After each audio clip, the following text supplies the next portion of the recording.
안녕하세요. KM키즈 성장 클리닉 현세은입니다.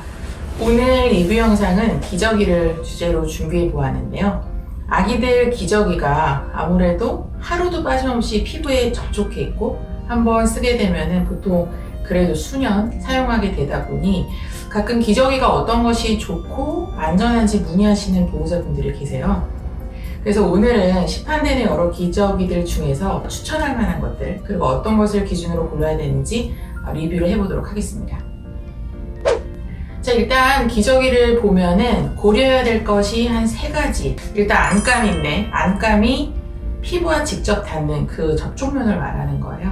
근데 이 안감은 대부분의 기저귀가 다 부직포라고 보시면 됩니다. 그러니까 우리가 순면이 있는 기저귀도 있다라고 알고 있는 이유는 보통 순면 함유라고 하는 표기 때문인데, 순면 함유라는 단어만 보면 이거는 순면이구나 안전한 느낌을 주지만, 함유라는 그 단어는 조금만 순면이 들어있어도 그런 표기를 할 수 있거든요. 대부분은 다 부직포이기 때문에 아예 어떻게 보면 이제 생식기에 닿는 부분이지만 완전하게 면으로 만든 기저귀는 거의 없다시피 해도 맞다, 그렇게 보시는 게 맞아요.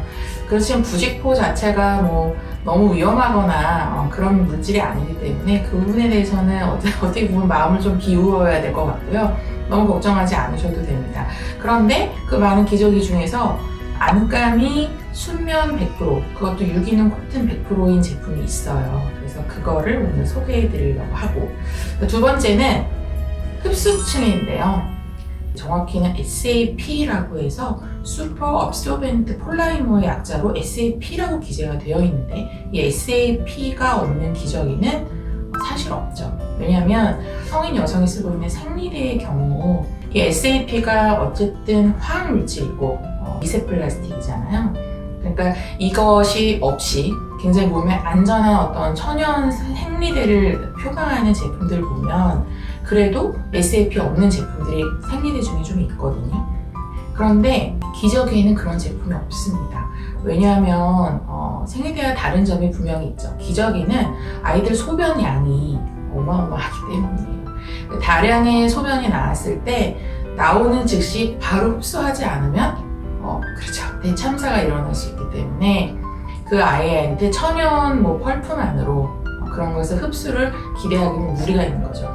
그래서 이 고분 접시체가 들어있기 때문에 소변이 나올 때 바로 즉시 흡수해주면서 기저귀의 부피가 확 늘면서 그 고분 접시체들이 팽창하는 것입니다.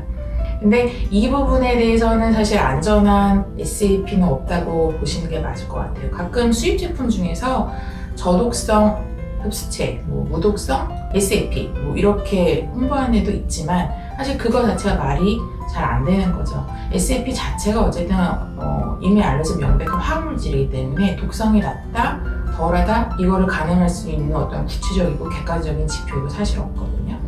그런데 이 부분에 대해서 신소재라고 해야 될까요? 어떤 식물 원료를 사용해서 새로운 흡수체를 개발한 제품들도 있더라고요. 그래서 그런 것에 대해서도 좀 오늘 소개를 해볼까 합니다. 끝으로 3번째 고려해야 될 것은 표백이에요. 예전에 물티슈 때도 설명을 드렸고, 대부분 집에서 쓰는 화장지 티슈 같은 것도 대부분 표백 처리를 하죠. 그래야 하얗게 보이고 깨끗해 보이니까요.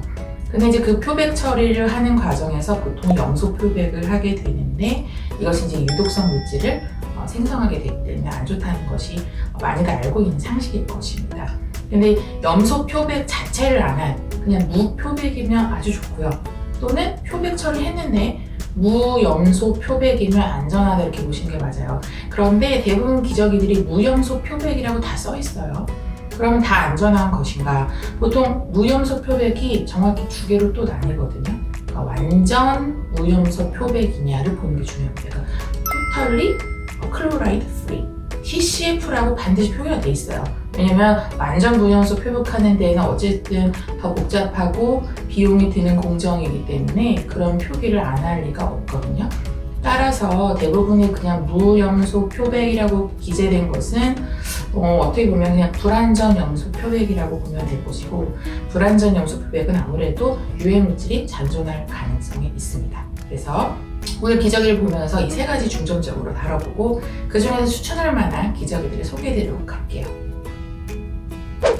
자, 첫 번째 제품은 많이들 아시는 페넬로페라고 하는 기저귀예요. 페넬로페가 이제 그냥 많은 기저귀들 중에 어떤 제일 표준이 되는 일반적인 기저귀라고 보시면 됩니다. 그러니까 아까 말씀드린 세 가지 항목을 짚어보면 안감은 전형적인 부직포고요. SAP가 있죠. 그것을 통해서 이제 흡수하는 겁니다. 그리고 무염소 표백이에요. 그런데 TCF라든지 완전 무염소라는 표현이 되어 있지 않아요. 그러니까 이것이 제일 흔하고 대중적으로 쓰이는 기저귀 전형이다 이렇게 보시면 되겠습니다. 자, 두 번째 제품은 보솜인데 이 제품도 많이 쓰시죠? 많이 유명하고 국산 제품인데요. 자, 이것도 마찬가지로 부직포예요. 근데 가만히 보시면 밑에 사진이 나가지만 순면 함유라고 표기되어 있죠. 따라서 이거는 면이잖아 하고 이제 구입하게 되는 거죠. 그렇지만 그 성분 표시만 봐도 다 부직포라고 나와 있고요. 그냥 조금의 이제 면이 함유되어 있을 뿐 아이가 닿는 그 전면이 사실 다 부직포다 이렇게 보시는 게 맞을 것 같아요. SAP 있고 또 무염소 표백 이렇게 좀 평균의 그런 기저귀라고 보여집니다.